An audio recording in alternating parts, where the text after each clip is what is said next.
Hello, Polyrhythm Doctor here to fix all your polyrhythm problems and ailments. In a couple minutes, I'm going to have for you a special exercise that I've devised for pianists to really test whether you know 2 against 3 and 3 against 4 polyrhythms. Of course, there's many other types of polyrhythms in music and in piano music, but I have found that 2 against 3 and 3 against 4 are the ones most commonly found. 90% of the time we find those in piano music. And unfortunately, being a piano teacher, I have discovered that far too few piano students know how to play these types of polyrhythms. It really is a big problem. And that's why I am the polyrhythm doctor, to fix all your polyrhythm problems. In addition, I have found that many piano teachers don't even know how to do these, so they don't know the correct way to teach them to their students. So my job as a polyrhythm doctor is to teach students and teachers how to play and how to perform and execute 2 against 3 and 3 against 4 polyrhythms correctly and effectively. So you need to go right over to the Well-Rounded Pianist at wellroundedpianist.com, sign up for your membership, and go through my polyrhythm tutorial videos. They're the best anywhere on the internet, better than anything you'll find on YouTube. And I guarantee you will be able to play 2 against 3 and 3 against 4 polyrhythms after finishing these videos. So you need to go right over there and sign up. Now, I want to discuss why these are important. Well, let's take, I've selected 3 piano pieces, popular piano pieces, that have these rhythms in it. And the first piece is Reverie by Claude Debussy. Let's say a piano student wants to play this.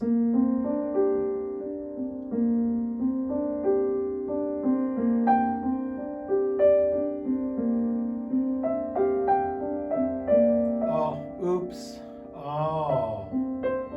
Now you run into a 3 against 4 polyrhythm. It's already in measure 5. If you can't get through this, you can't play the piece. This is very important. It also occurs a couple more times in the piece, but it's already in just the 3rd measure of the melody. 3 against 4. You have 4 in the left hand, and you have 3. You have 3 in the right hand. So together, in slow motion, that's how it goes.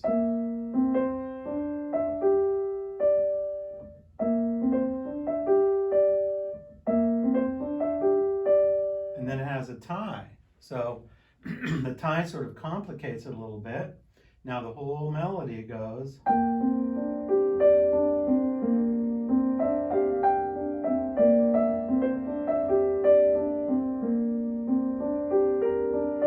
Once you get through that sticking point there, then you're downhill after that. But I can't count the number of times I've taught this piece to students, and they just can't get past that point. That 3 against 4 polyrhythm is a big, big problem. So if you can't play a 3 against 4 polyrhythm, you can't play Debussy's Reverie. It's just out of the picture, unfortunately. Let's take Franz Liszt's very beautiful and very well-known Consolation number 3. I have here just a printout of one page here. I'm looking at measure 20, 21, and 22. And it goes like this.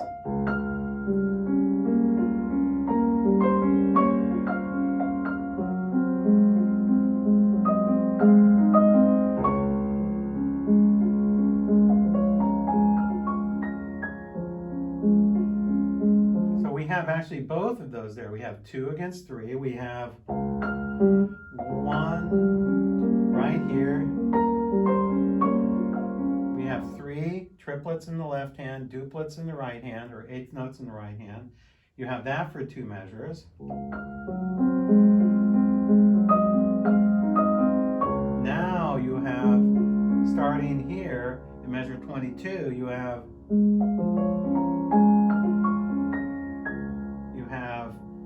I don't know if there's a tie. I think there might have to be a tie there in the left hand. Their different editions are different, but anyway, you have triplets in the left hand and quadruplets or 16th notes in the right hand. So you have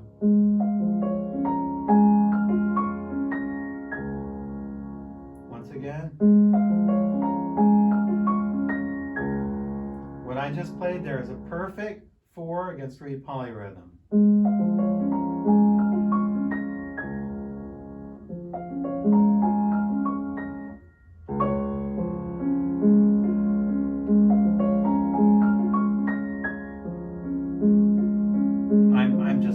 I'm not replaying that bass note. I think it should be tied. Anyway, if you can't do that, it ends up something like this.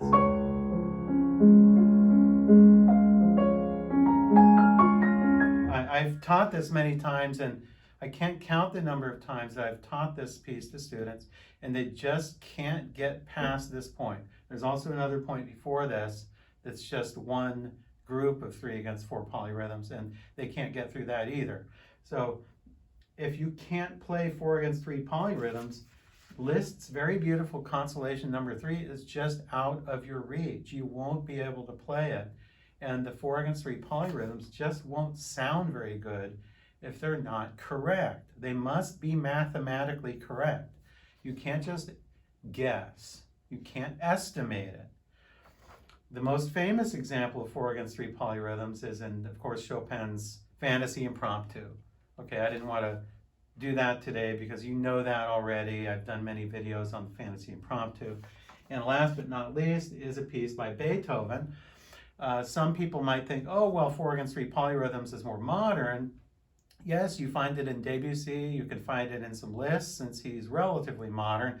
But what about classical, like Mozart, Beethoven, Haydn, Schubert?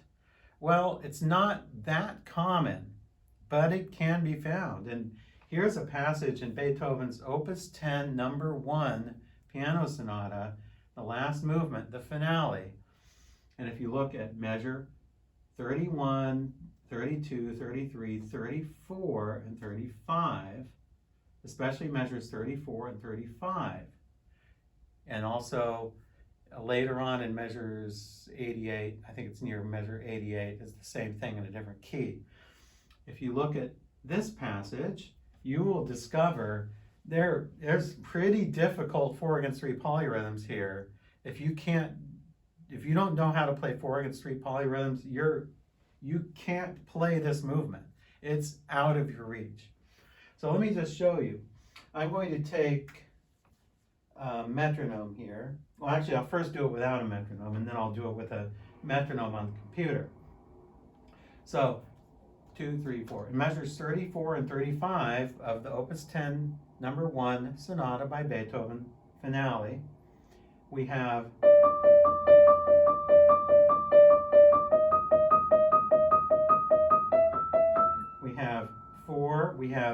it's written like a tremolo, but it's really 4 16th notes. So we have 1, 2, 3, 4. 1, 2, 3, 4. Like that. And then in the left hand, the first 2 beats are 4. 1, 2. Then we have triplets.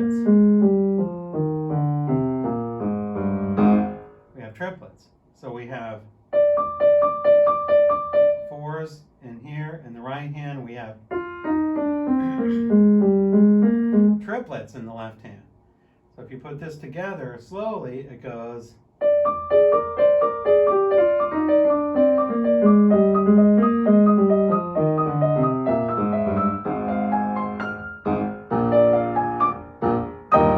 Okay, now I'm going to test that. I'm going to put the metronome on. 63.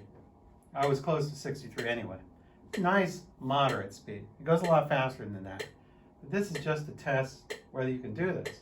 So get your score, follow along with me, and then after this, I'm going to show you a specialized exercise that I've developed for teachers and students for 2 against 3 polyrhythms. So let's try this Beethoven example here. Play from measure 31. Ready, play.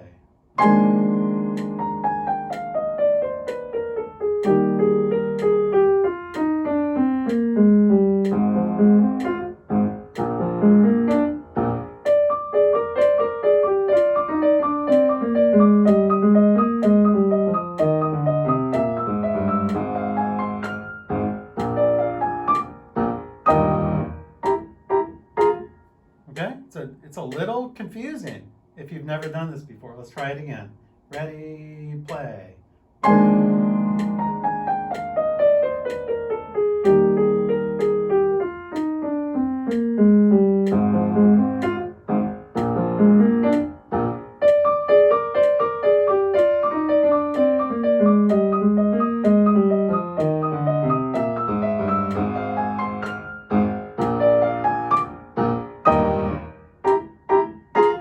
Okay, so what I just played was a mathematically correct 3 against 4 polyrhythms in measures 34 and 35.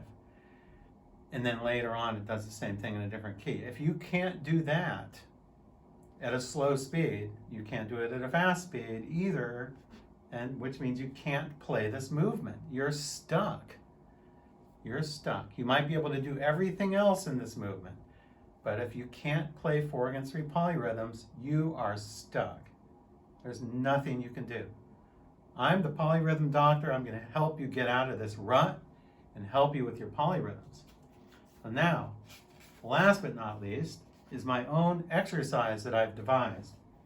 Many of my private students will know this already. This is one of my favorite exercises. It starts on E and F.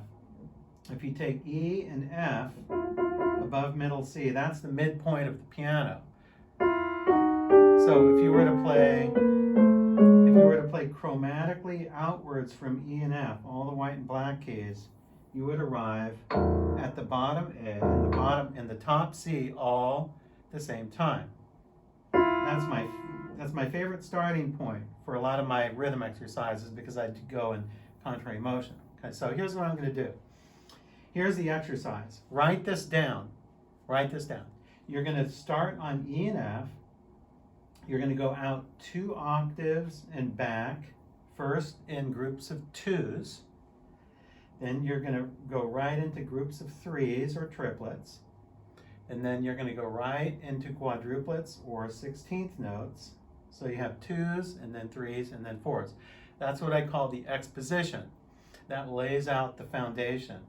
Then after you do 2s, 3s, and 4s all one time, you're going to go 3, you're going to go triplets in the right hand up 2 octaves. The left hand will only go down like about 2/3 of that and back up. Then 3 in the right, 2 in the left. Then you're going to go 3 in the left, 2 in the right. When you do that, the left hand will go down 2 octaves and back up. The right hand will go only about 2/3 of that. So you have 3 in the right, 2 in the left, and then 3 in the left, 2 in the right. And then right after that, you're going to go right into 4 in the right, 3 in the left. So you're also going to go 2 octaves up in the right hand. Then when you come back down, you're going to go 4 in the left, 3 in the right. So once again, you have groups of 2s, groups of 3s, groups of 4s, and then you have 3 in the right, 2 in the left, and then you have 3 in the left, 2 in the right. You have to do it the other way around. Then you have 4 in the right, 3 in the left, and then you have 4 in the left, 3 in the right, and back. And this all you have to do with a metronome. So I'm going to put the metronome on a nice moderate speed. It's the same speed as I was doing the Beethoven at 63. So here's the challenge.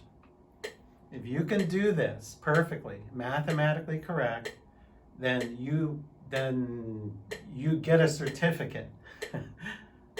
That means you can do it.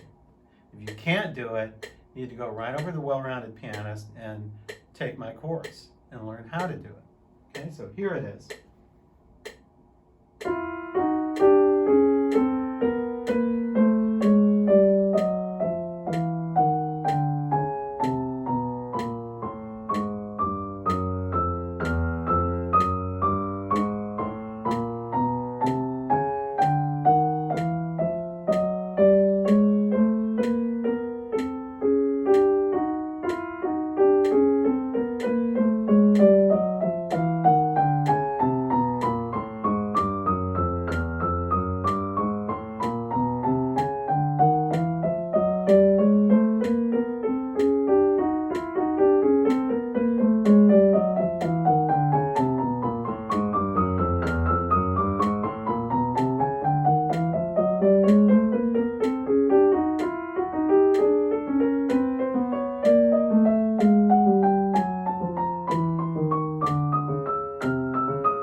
Bach style ending with a mordent. So that's my challenge. You need to be able to do that. If you can do it, I really applaud you. If you can do that mathematically correct, then you are one of the very few pianists who know how to play polyrhythms correctly. And I applaud you. That's great. If you can't, you need to learn from the polyrhythm doctor. So go right over to the Well-Rounded Pianist, sign up, and I will cure your polyrhythm problems and ailments. Until we meet again, thank you.